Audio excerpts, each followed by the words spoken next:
Hello, everyone. Welcome to Game Junk Prototype, episode 85, recording on Sunday, November 21st, 2021. My name is Frank. My name is Sean. And my name is Andrew.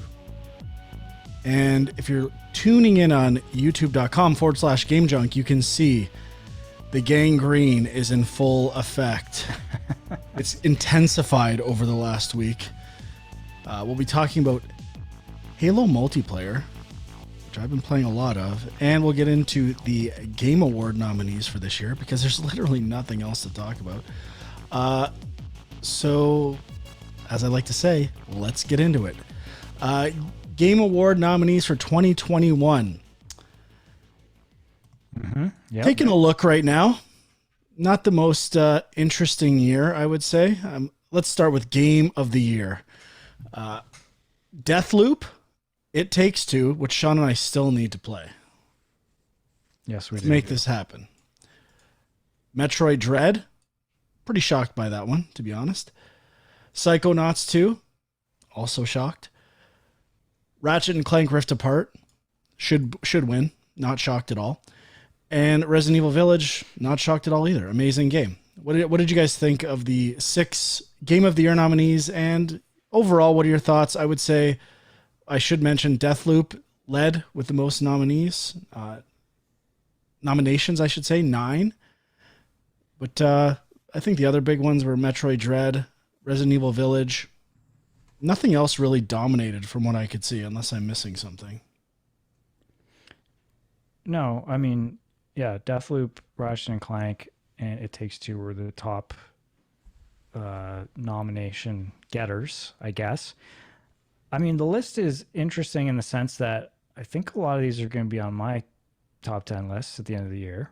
But Metroid Dread, it's weird. Like, I guess I'm not surprised that it's there. I've heard mostly good things about it.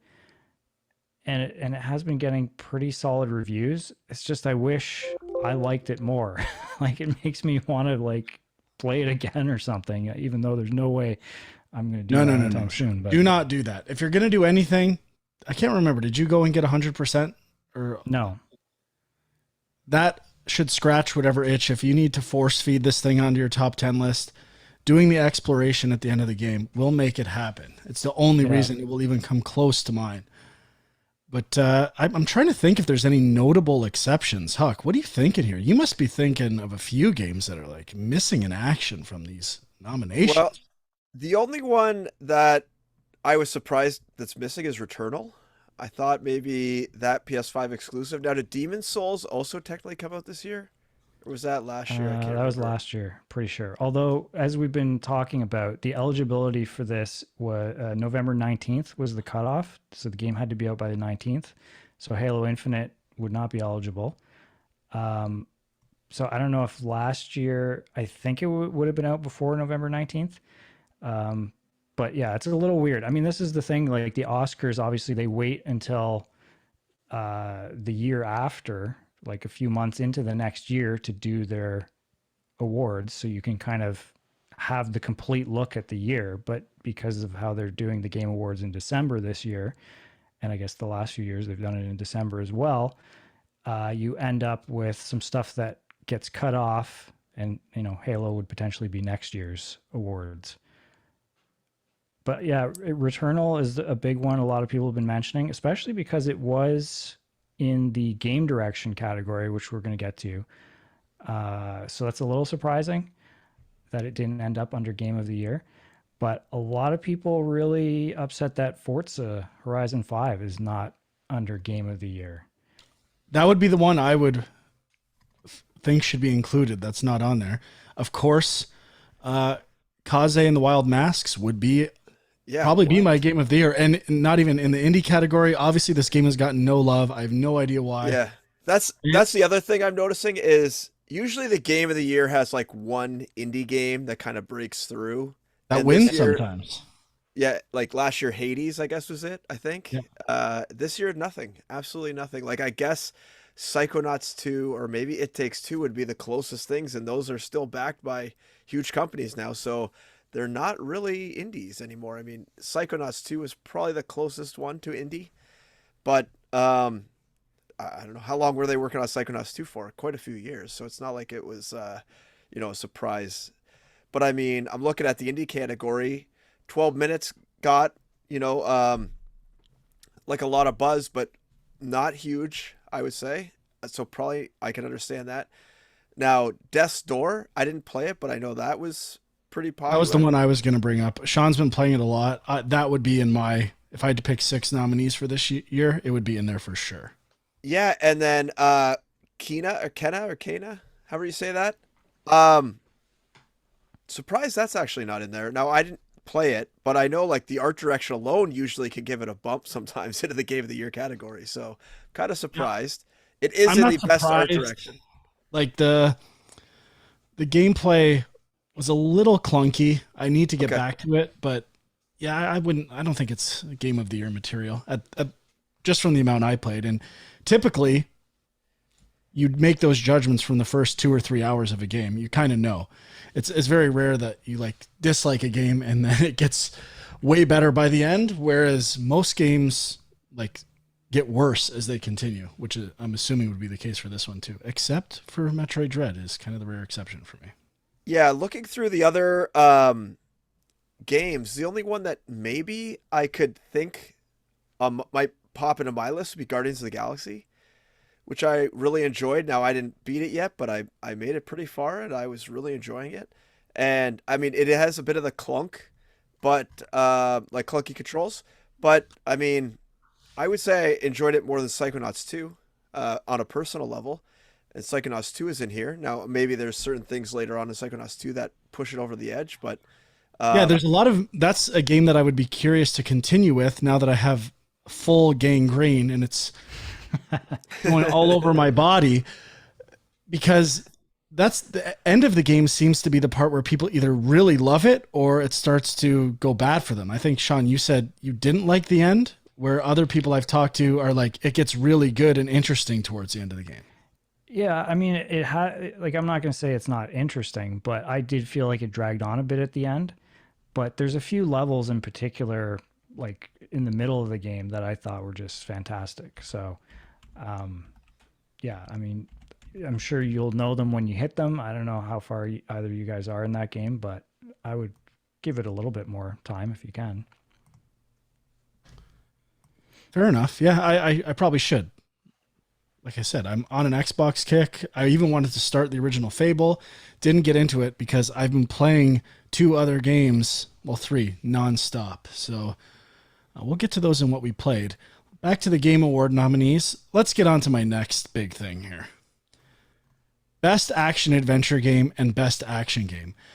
This really bothers me. Am I the only one that's bothered by this? Now, even I, for most of my life, did not understand the definition of what an adventure game is. And, you know, the classic adventure games, the nature of an adventure game is the tasks are trivial. Like, if you think of classic point and click adventures, there's nothing difficult about physically pressing buttons, reaction times. It's more about like conceptual puzzle solving, telling a story, and acting on behalf of another, like a character, like you're in the shoes of another character. So the only thing that makes these games adventure games is that you're taking the role of a character.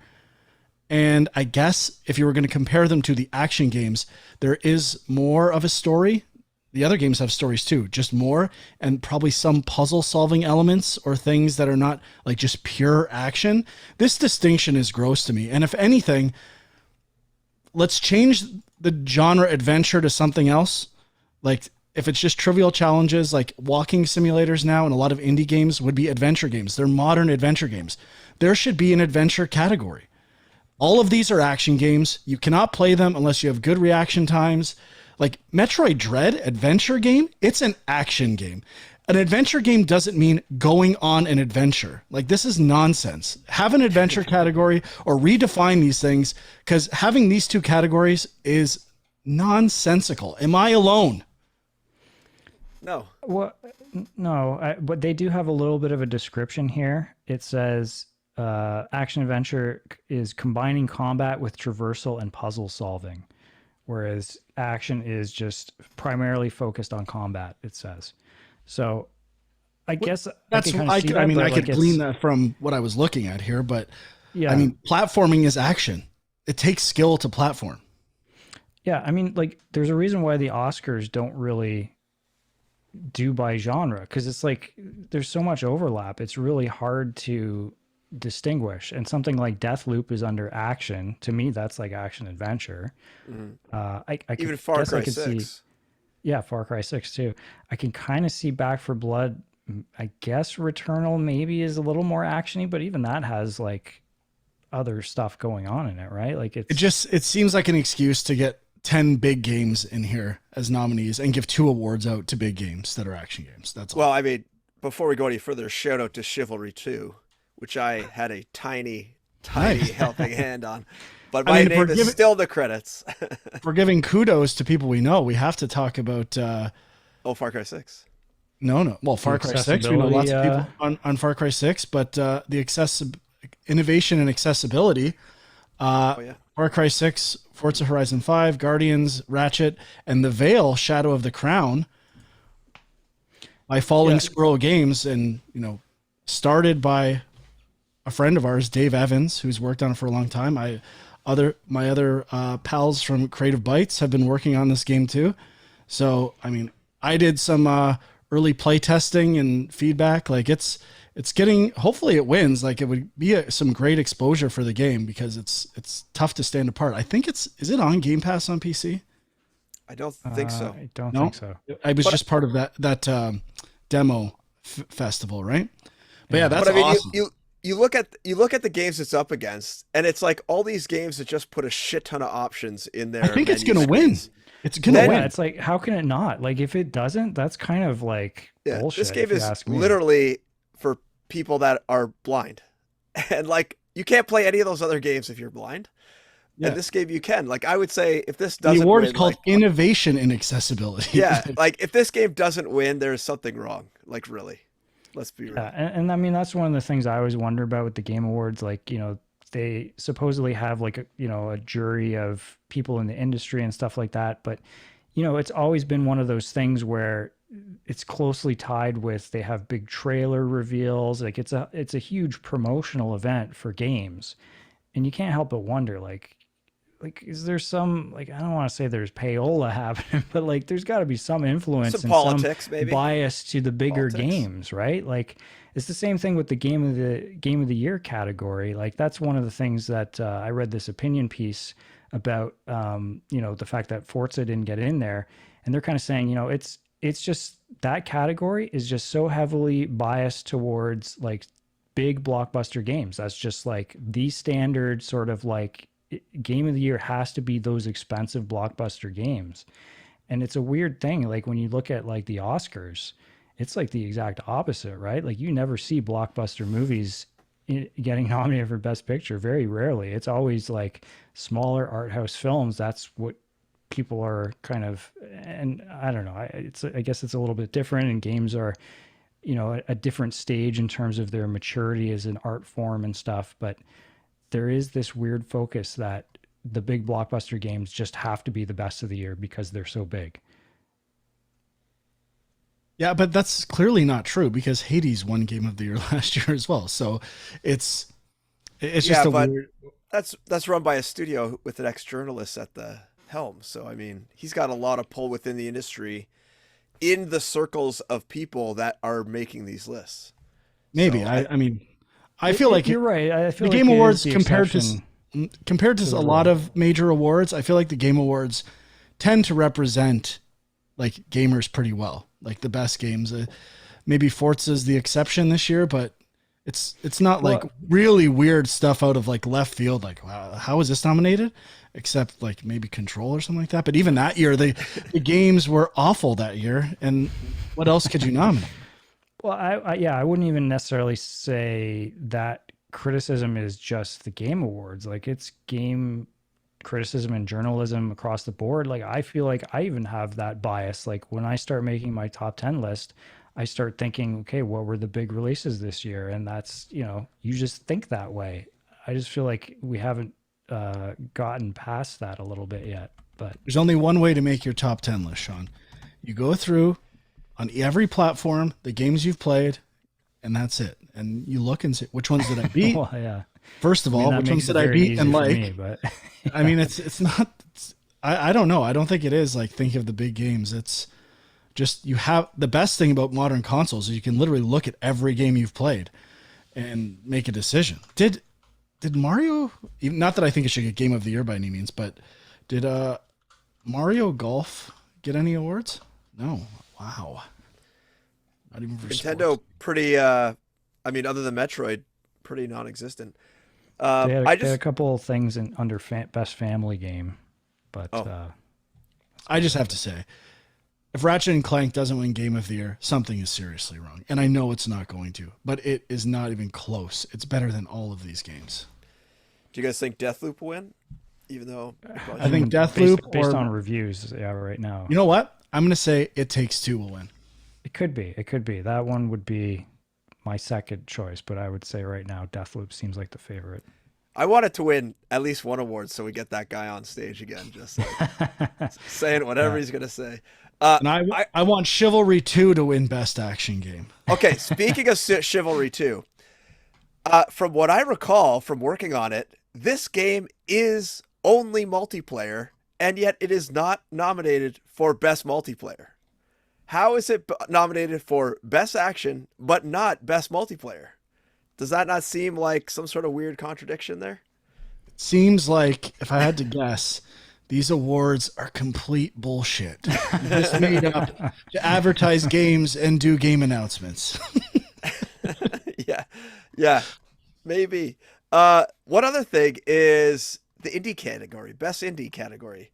There is only one game that does not have a monster publisher behind them.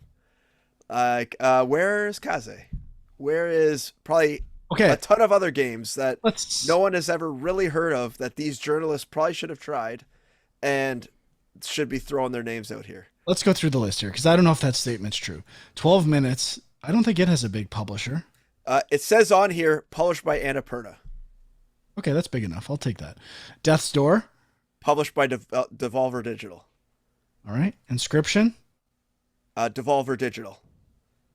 Fucking DD crushing it. Devolver's pretty sweet. Like they got some good games. I'm not gonna lie. Kenna Bridge of Spirits. So that is self-published by Ember Lab. Okay, I thought that was the one. Anyway, that's fucked up. Loop Hero. Devolver Digital. Fuck, I gotta buy some stock in Devolver Digital. Is that I possible? think they just went public, I think. Really? Yeah, like last week on like I can't remember what stock market. I think it was maybe like the UK. I wish I would have known about that, actually. Last thing I want to mention from that category, Loop Hero. Has anyone played this? No. No, I kind of want to. I just looked it up after looking at these awards.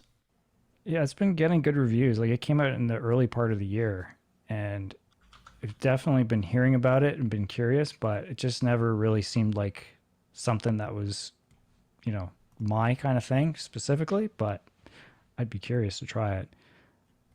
I mean, I guess with the indie games, we should mention there is also the best debut indie game category, which is maybe like a way to throw a bone to some of the like people that don't have as much marketing behind them, although it still ends up being a lot of big ones. But it's Kenna, Bridge of Spirits, Sable, The Artful Escape, The Forgotten City, and Valheim. Forgotten City, I've been hearing that's on Game Pass, I think now, right? That's the Is it?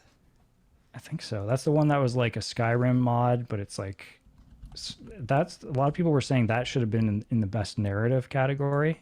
And, Oh yeah, look at that. Yeah, it is. And yeah, I want to try it for sure. But Stupid award are we looking at right now? I can't even find it on here. Debut indie. Best debut indie. That's a good category. Good one.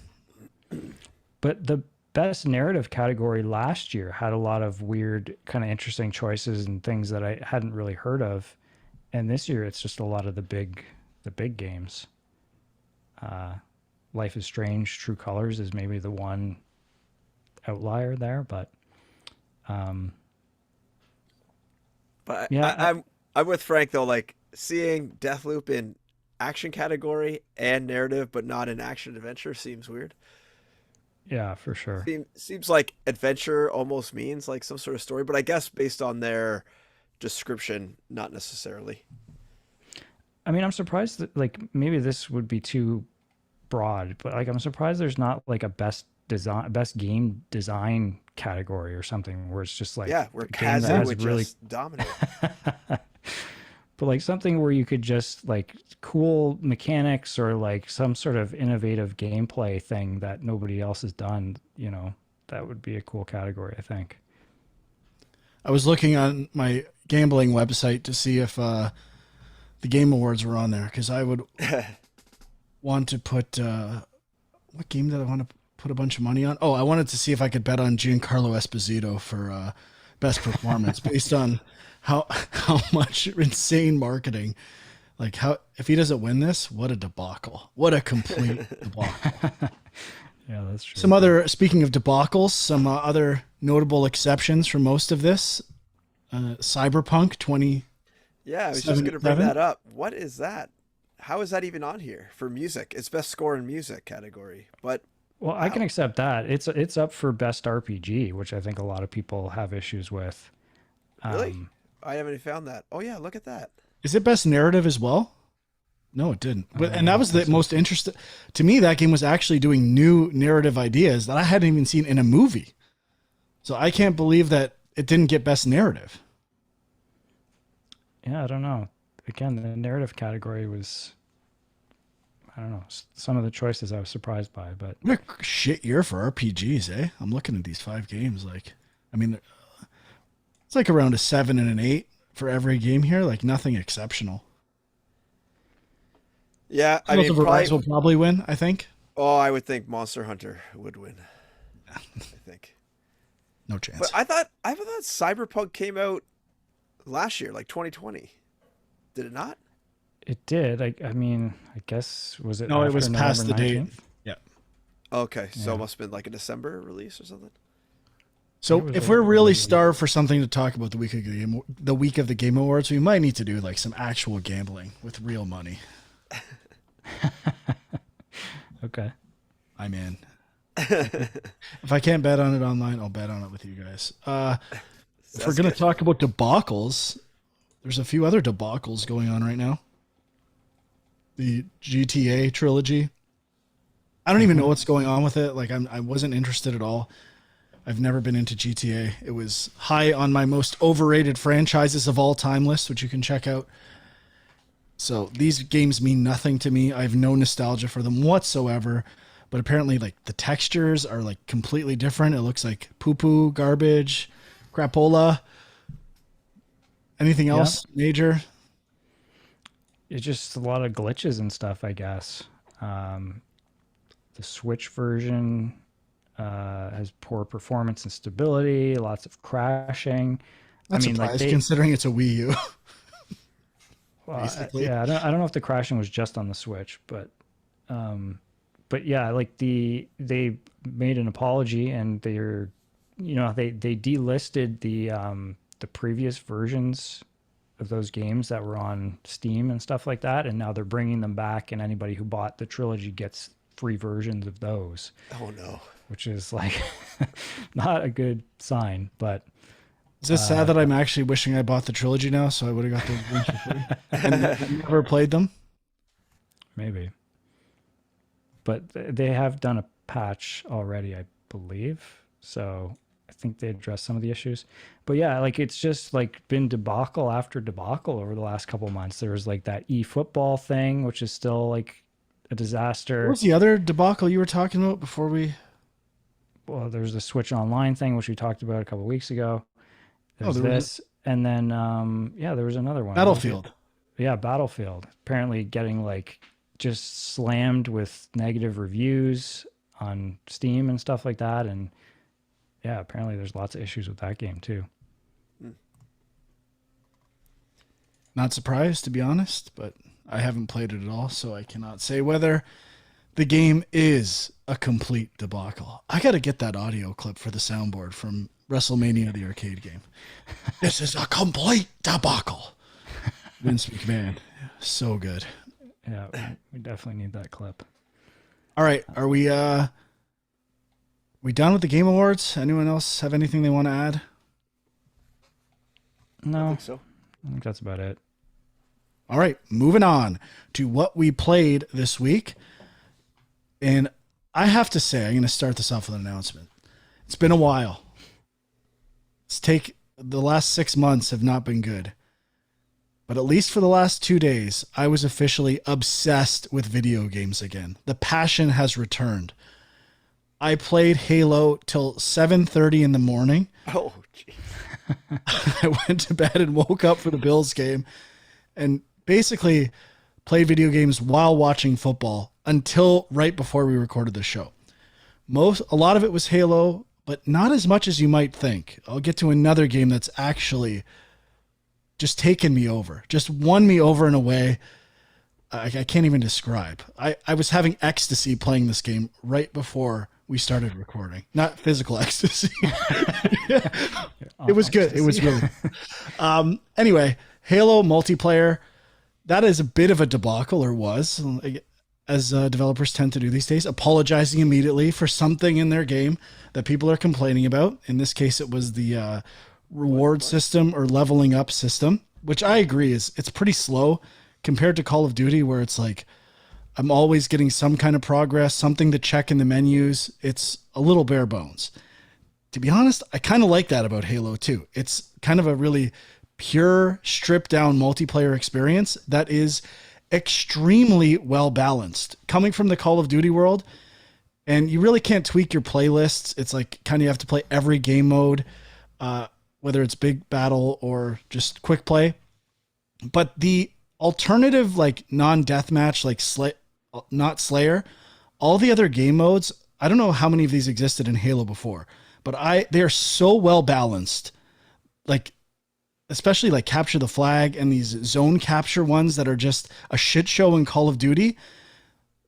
The respawn time, the penalties, like they have done such a good job of making the goals feasible, and they usually play out in a very similar way. Like it's not like someone dominating. Like they're extremely fun. Oddball to me is the best game. I absolutely love when Oddball shows up. I don't know if that was in old Halo games. You have like the skull, and was it in old versions? I think it was in the first one. Yeah. Well, I love Oddball. It's my jam. I could play that thing all day. It's so much fun. And honestly, it feels really good. I think people have been critical of the graphics. I think it looks amazing. Like it looks like the lighting, the texture quality. If you look at the skyboxes, like it's an amazing looking game. So I've really been enjoying Halo. I completed the weekly challenge, all the quests for the weekly challenge this morning. So I was feeling pretty good about that. I guess this morning is this afternoon when I woke up. But John, you played it. Huck, you played it. Are you on my side, or is this thing a turd?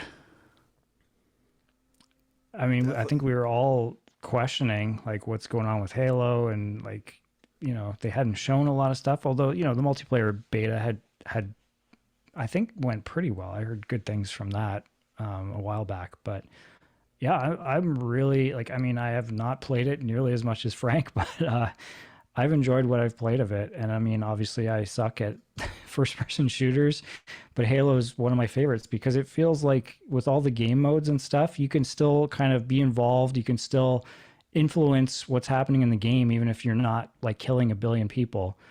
So I really have been enjoying it. It feels, it feels solid. It looks very good. I agree with you, Frank. I think it looks great. And it just made me more excited for the campaign. What about you, Huck?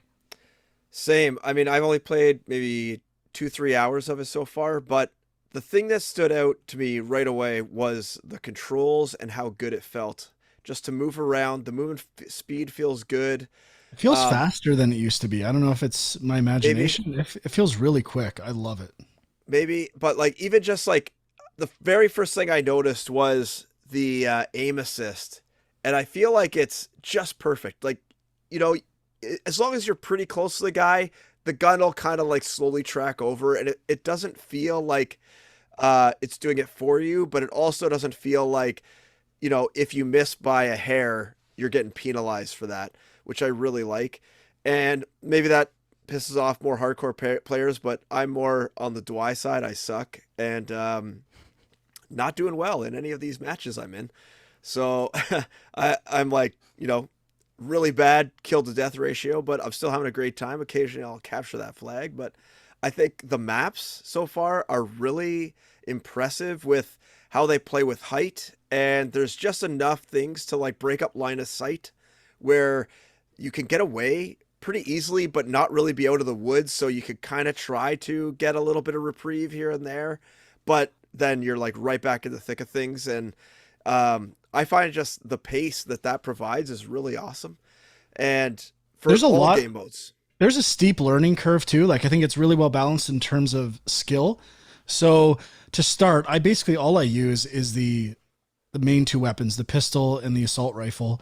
And I can do really well with those two things. And now I'm like venturing into how are these other weapons? How do they work? Because they kind of seem like shit, a lot of them to start. And I think they're going to get balanced a bit, but I haven't done any of the weapon training modes, which I think I need to do because it really tells you what the weapons are all about and how to use them. Cause I find the non-base weapons to be kind of garbage.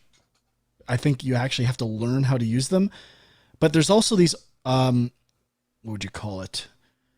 Powers or perks, exchangeable things that are on the RB button by default. And I think the levels do a really good job of giving those things specific advantages. Like the grapple hook, there's like 4-on-4 maps where you can't jump up to certain heights and it's an inconvenient thing. But if you had the grapple hook, you'd be able to go up there. Like it actually, I feel like a lot of, good design about how you can use those things and decide between them. So I was a little unsure going back to Halo, where Call of Duty's like loadout based, where you have a loadout, you use it, going back to like random weapons in the levels, and like, can people just run to the weapons and the power ups? And even that is like not annoying. You feel like you get your fair share of stuff. I'm super impressed. Like I've played Call of Duty the last 2 nights and I'm just like, this sucks. I want to go back and play Halo. It's so much more fun. And I feel like it's like less annoying players and people being cheap. The levels are designed so you can't be cheap. They're more open. There's not as many corridors and lighting things that you can take advantage of. It might be the most well-balanced like multiplayer shooter ever. Not like I can't even think of anything that comes close. It's so fair. It is the most fair multiplayer game I've ever played. Yeah, I would totally agree with that because I am horrible and I don't feel like I'm being like sniped every 2 seconds. I feel like I actually have a chance, even though I die almost every time. But I feel like maybe I'll get this guy this time. And that's all you really want, right? You don't need to be perfect. And wish I could invest in this game because I think this, now that it's free to play, I think it's going to be absolutely huge. Well, I was just going to bring that up from like a game business perspective.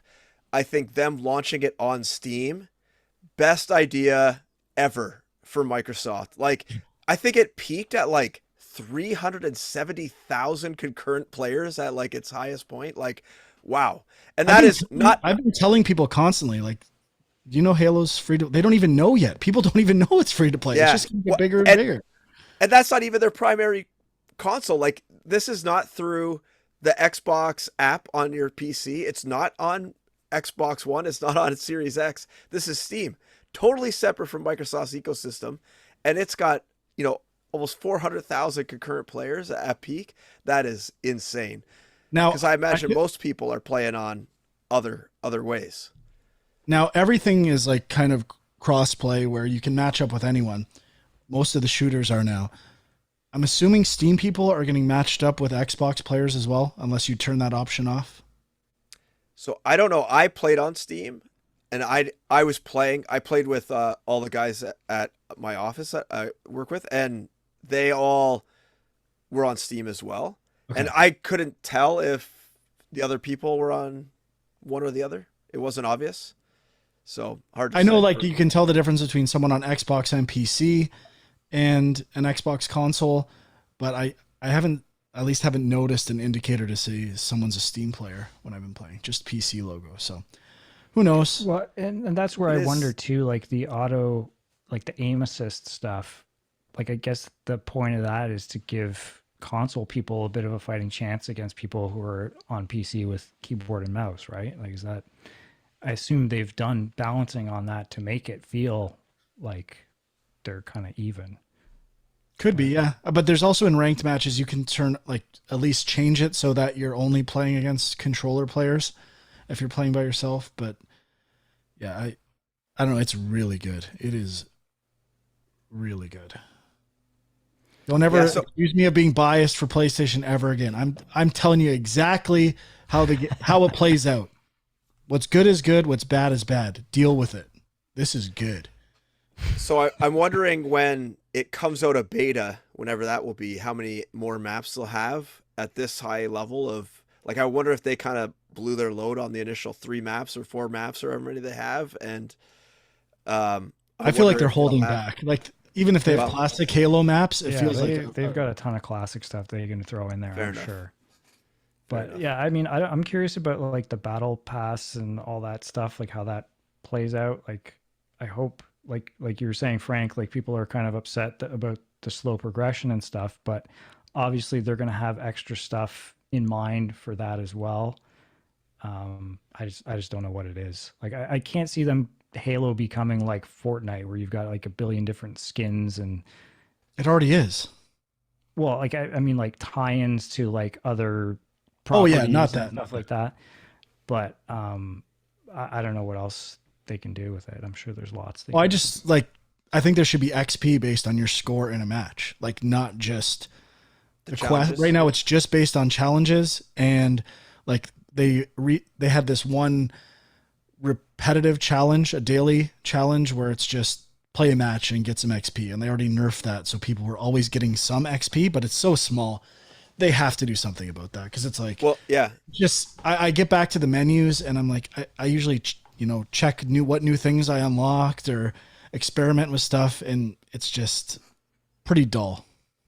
Well, I know I played for 3 hours and a bit, and I only had 300 XP, and my next level was at 1,000. So I'm like, I tell the guys, I'm never gonna hit level 1. I'm just gonna be a level 0 for this whole time. Well, it's just I think it goes up to 100. I hit level 1.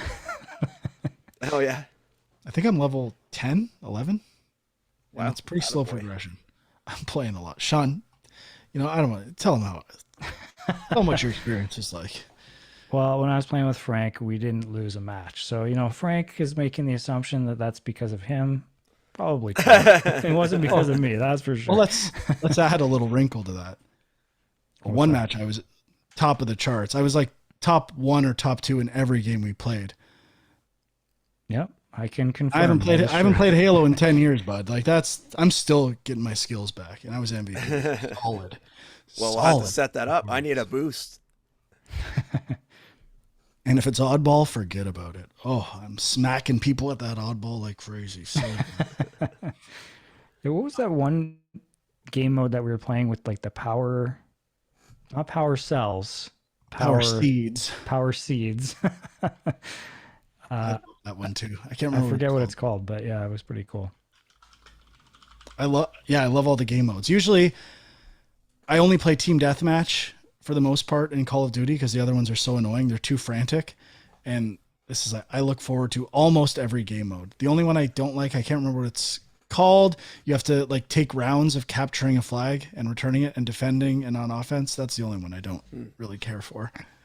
But even then, it's not bad. So Halo. Are you playing mostly quick matches? Are you playing ranked? Are you playing the big I've been mixing it up between all three. Yeah. Okay. A little bit of all of them. I've got my placement in ranked matches. I got that achievement, and a few other ones for weekly challenges, and I've tried it all. I've really tried to do a little bit of everything, except for I need to do the weapon like training stuff, because I think it'll help a lot. And the weapons are fun. They're really unique, except they're gonna have to do something about the shock weapons. Have you guys done the like electric weapons yet? I got hit by a few of them. I didn't use it. They suck. The shock grenades, whatever, they are not good. They need to be balanced. Or they need to, maybe the tutorial explains how to use them well, but I even watched a video on it and then tried to do it, and I'm like, I can't do what this video does. It's fucking impossible. And I'm an MVP, bud. Like, I'm top of the charts, baby. So something's Yeah, wrong. I do want to do more of the tutorials. Like there's a lot of stuff there. Like I just did the initial one, but there's a lot of there's like a whole, what do they call it? Like the academy or something. There's a lot of stuff. So it's I pretty didn't cool. even know there was tutorials. I'll have to look into that. Yep. And I'm still learning how to use all the abilities. Like I saw a video of someone killing someone using the repulsor, and they repulsed a plasma grenade like across. It was insane. And I'm like, I'm remembering all those cool things in Halo, and the physics are awesome. Like every time a body dies, it looks so good. Like there's no weird like PUBG people flying around. Like it looks polished as shit. Like it looks so good. I mean, it should be. There's like years and years upon iteration on this stuff, so I feel like it's all kind of come together. Yeah, I mean, I did not play the last two Halos any multiplayer, so I'm kind of curious how this compares. Like I feel like people weren't too big on those ones, but I don't know. It seems like they've found. I can't put my finger on what it is, but it's fun and it reminds me of playing Halo, like the earlier Halo games. So They got rid of dual wielding, which I've as always said is garbage. it's true. Yeah. I could see them bringing it back like for a season or something like that. Like they can do a lot of cool stuff, starting with this base, and if they go in a season mode, mixing it up. Like they could have their own gameplay ways of mixing it up. Or Fortnite is, there's new environmental things and new areas, which I'm not that into. I feel like Halo could do a great job of mixing things up with gameplay, and we'll see if they do that. All right, I'm going to keep playing though. Hopefully it continues to be great. Did you guys want to talk about another new release this week, which I just played yet? I just wanted to hop in with one sort of semi-gangrene related news story that I just thought of. And I remember it that the October NPD results came out, which are like the top selling video games for the month. And Back for Blood was number 2, which I was very surprised at. Far Cry 6 was number 1 and Metroid Dread was number 3. So even though this game is on Game Pass, it still sold incredibly well, which tells me that... Do those count as sales, though? Have they incorporated a system? No, I don't think so. So you have it selling really, really well on probably Steam and PlayStation, even though it is free on Game Pass, which I find incredible. So it shows that if you have a big enough marketing budget where people know about your game, Game Pass either can be non-existent or at least help boost you a bit, signal boost it, so that the PlayStation ecosystem, PlayStation 5 owners will pick it up anyways, which is... Well, the Far Cry 6 thing also speaks to if you have a big enough marketing budget, you're going to sell a lot of copies. Like, yeah, well, people love Ubisoft games, so... And there wasn't like a lot of games in November, like big budget games, so... Well, this is October. Really surprised. I'm really surprised that Guardians isn't selling better, or like people aren't talking about it, because it's a decent game. It is number 7 on this list. It came out late October, so that could be why. Yeah. So, but I mean, some game that's obviously in, it's called like Demon Slayer, and then there's some weird name I've never heard of. So I don't know if that's like a Japan only game that's just gotten really popular. I think it's based on the anime, I think. Okay. I don't know anything about it, but it beat it. It was in one of the showcases we watched. I kind of remember it. I think it's Sega. I don't know for sure though. Yes, you're correct. But it outsold Mario Party Superstars, which I was kind of surprised. Guardians of the Galaxy did. So yeah, I think if you get the numbers for November, I bet it will be higher. Like I wouldn't be surprised. Yeah. I mean, Avengers I think sold pretty well despite its issues. So we need to play some more Back for Blood though. Like, yeah, it was not. It was a pretty good game, and I need to understand that card system because that's the only thing that sucked about it. And one thing I forgot to mention, the grain of salt with the numbers for the Nintendo things is it does not include the digital sales. So that could be like half the sales. So Metroid Dread could be like way up there, as same with Mario Party. So it's not totally clear. But anyways, I just wanted to interject. But it includes Steam digital sales? I think so. I'm not sure. Not totally sure on that one. Yeah, it seems like that's. I feel like we need some new metrics for the landscape of video games these days. Yep. What was that stupid Steam website where you could track Steam Steam Spy. sales? Steam Spy. I don't Good think old Steam Spy. I think it's still alive, but it's not very accurate anymore because Yeah. Valve doesn't like to give out that accurate of results anymore. So it's like if you sold with between like 50,000 and 100,000, you might know. All right. So the other, I didn't even know it was a release until yesterday, but the Radiohead Experience Kid Amnesiac came out this week, and you guys have tried it out. What did you think? Go ahead, Dwight. I think Huck played it more than I did. I just kind of popped it on for like 10 or 15 minutes. It is free on Epic Game Store. It's free on PSN. I assume it's just free everywhere, but I haven't heard about other platforms. But it's just kind of like an interactive art experience. It is literally like you're walking through a virtual museum in some ways. Like you go into these different rooms and songs are playing, and obviously it's songs from Kid A and Amnesiac. Now, are they and remixed together, or is it like just pretty much listening to those albums in a way? No, it's not even like, I mean, they're kind of mixed together, but it's almost not even like you're listening to the songs straight up. You're kind of listening to some like they play almost like clips of the songs, and then also as you like progress they'll layer on more parts to it or take away, so there is sort of like a mixing of tracks together or parts of the tracks together, and they'll add in like the vocal track once you reach a certain progression in like a hallway or something.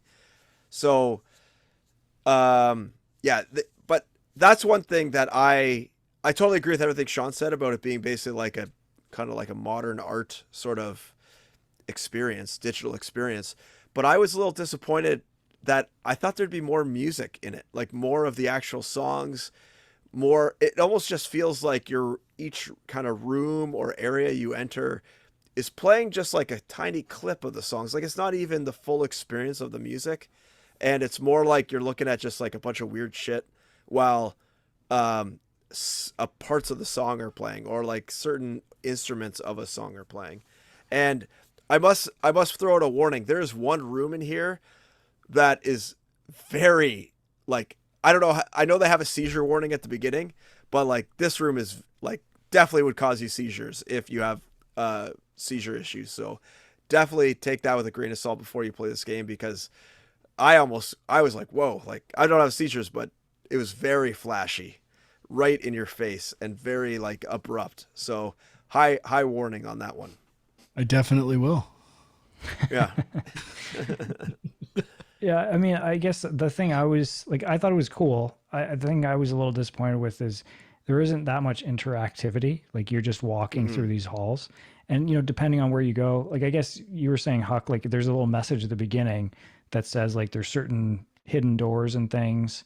So I think there are like, I don't know, for lack of a better word, like objectives. Like you can try to kind of complete the whole thing and get to certain hidden areas and stuff, but I didn't see any of that personally.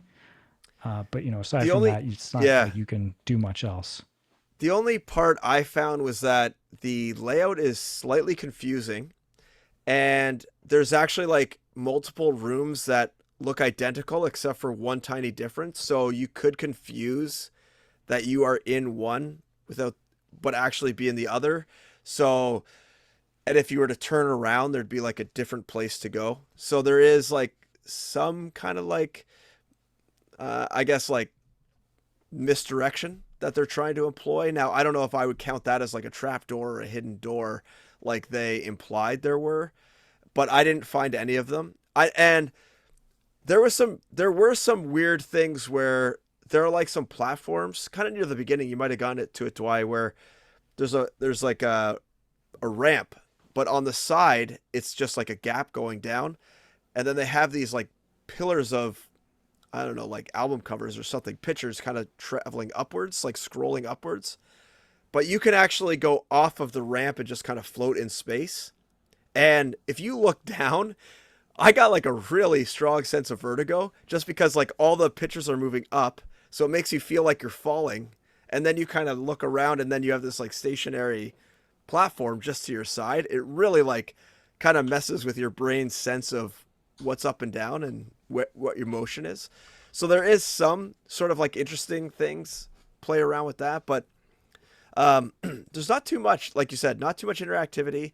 The only thing you really interact with is the doors, and you don't even really interact with them. You just kind of like walk into them and they open for you. And other than that, I haven't really found anything. There's like a couple kind of like hidden areas. That's all I've kind of found so far, and little things. Now, like you said, I imagine if people really like nitpick all of the little writings on the wall and everything, they might be able to find something that leads them somewhere. I feel like it's going to be one of those type of experiences where there's all these little Easter eggs that will unlock things more and more as people play. But I have definitely not taken the time to figure out whatever the puzzle of this thing is. So that's for other people. We'll just watch the YouTube videos later, figure it out. Yeah. Have either of you guys played this on PlayStation? Yeah, No, I just played it on on Epic. PS5. Oh, Only thing that matters. Are there trophies? I don't think so. I was Does looking that at have that. anything unlocked for you yet? I can't didn't- find anything online, so I'm assuming there are not trophies, which is a I don't think complete so.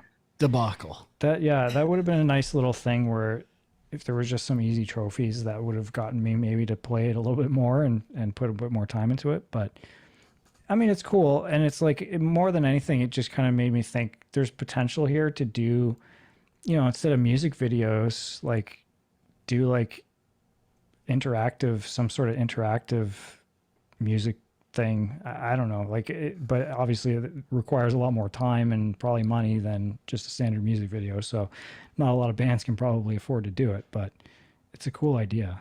yeah, but if you think about it, like you'd have to have a pretty big band. But if you had a band put together and put it out as like a $20 game, and you're like playing the album, that's essentially the cost of maybe an album's not quite $20 anymore. It's more like 10. But I mean, you're looking at kind of like a deluxe album now, kind of thing. That's And true. Yeah, I guess that if you're seems selling like it, then that seems like a very viable option potentially.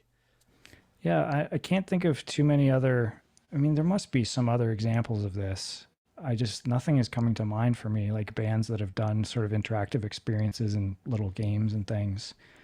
But I don't know. If anybody has anything out there, can think of anything, let us know. Curious. Just a quick side note here. I'm looking at stuff that's on sale. I'm way behind on Jackbox Party Pack. It's up to 8 now. Has anyone gotten 8? And there's like a Drawful Animate, which looks really interesting. No, I think I only have like up to 5, I want to say. So Shit, I'm I gotta way get behind. this thing. Time for a Christmas party.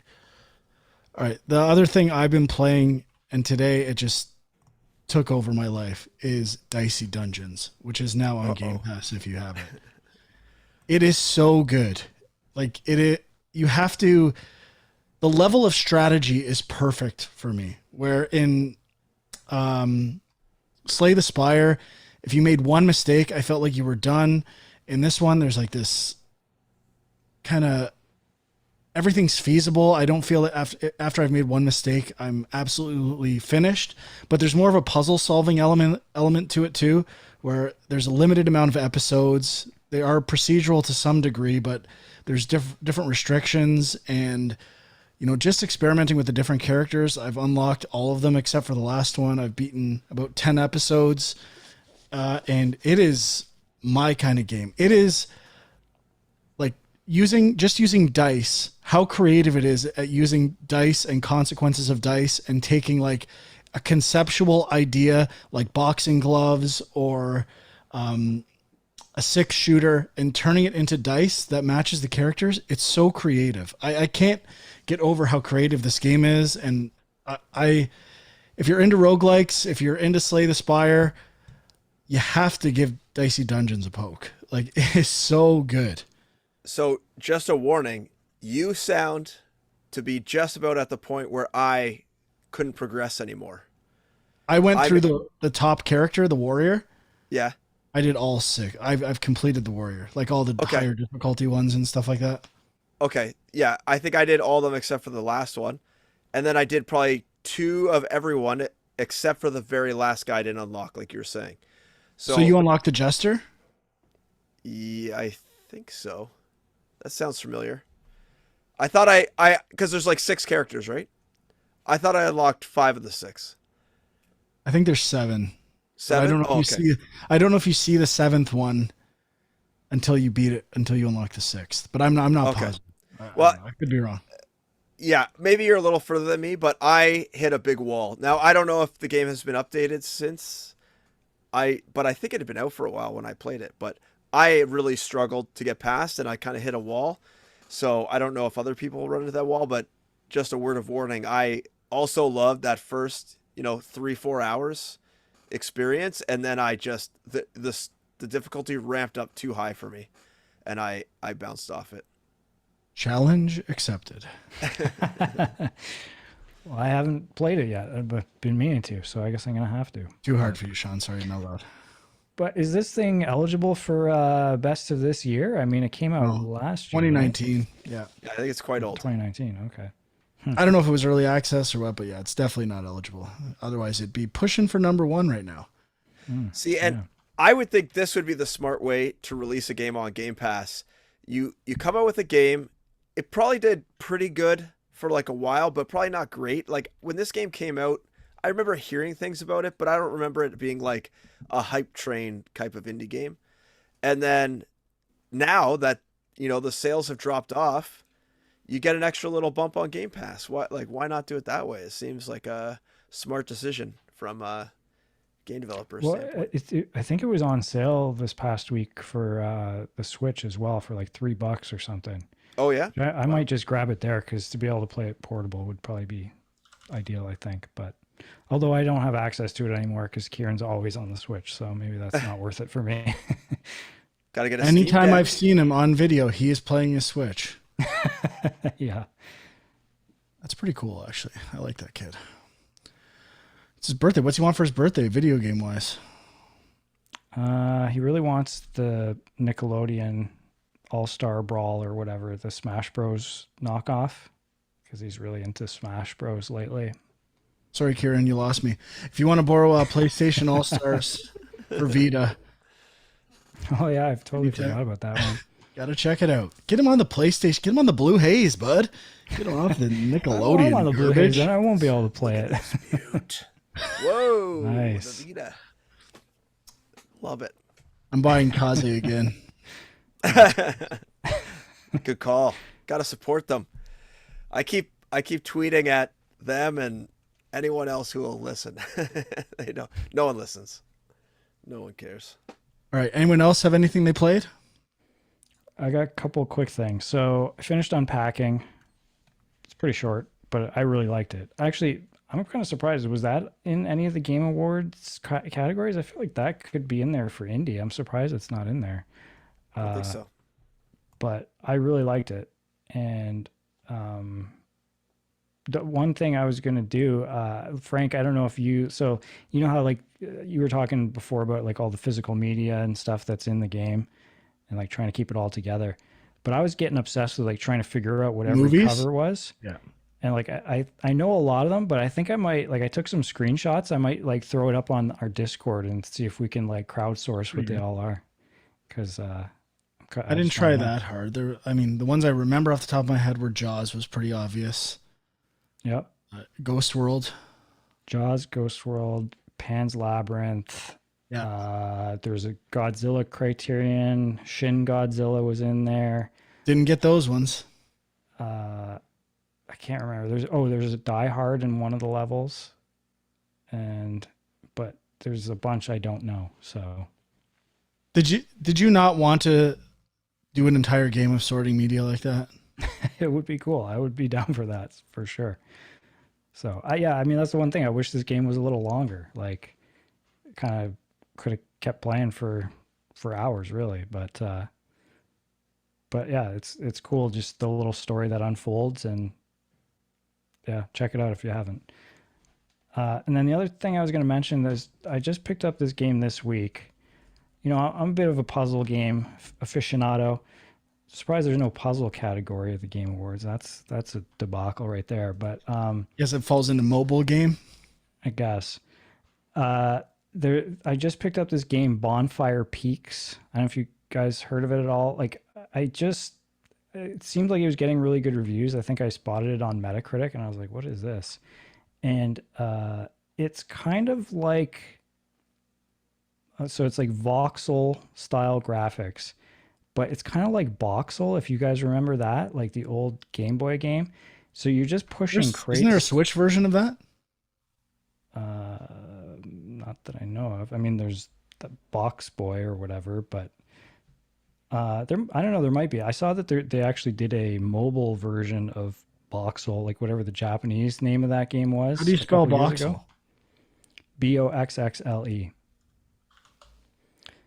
But this Oh, is sweet. I remember this stupid game for Game Boy. This is awesome. yeah, it's like such a simple concept, just pushing crates around, but they made a whole game out of it. But so this is kind of like that, but it's like 3D, and I don't really know how to describe it other than like you're trying to like I guess thematically what's happening is you have belongings in a box and you're supposed to burn them in every level. And I think there's sort of some story stuff that plays out. I haven't really gotten to that yet, but it just I'm already kind of hooked with the mechanics, which is, just trying to like stack boxes to climb up to something. There's like weird things where like your box, if you're holding the box, it'll kind of like hit stuff and you can like knock things off using the box. Or in some cases, you can't go in certain directions because your box keeps hitting a wall. So then you got to like figure out a different way around. I mean, it's just, I don't know. It's pretty solid in terms of puzzle stuff from what I've seen so far. So I'm kind of into it, but I hadn't heard anything about it previously. I think it's on all the consoles, if I'm not mistaken. So maybe check it out if you like puzzle games. If I recall, the Japanese game name for this is like Sokoban or something like that. Is that right? Does that Sounds familiar, yeah. Yeah. Just to be clear, this game is not actually associated with Boxel, but it's just kind of similar, I guess. Cool. That's it Anyone for me. else have anything? Nope. All right. Well, we'll see if anything comes up for next week. Other than that, no new games that I'm aware of until Halo the week after. But we'll think of something. Check us out on youtube.com/GameJunk if you haven't. Check out the Discord. The link is on YouTube. If you want to follow Sean, he's at FilmJunk on Twitter. Andrew is My Angry Commute and Equilibrium Sis. And we'll see you next time. Thanks for listening. Bye-bye.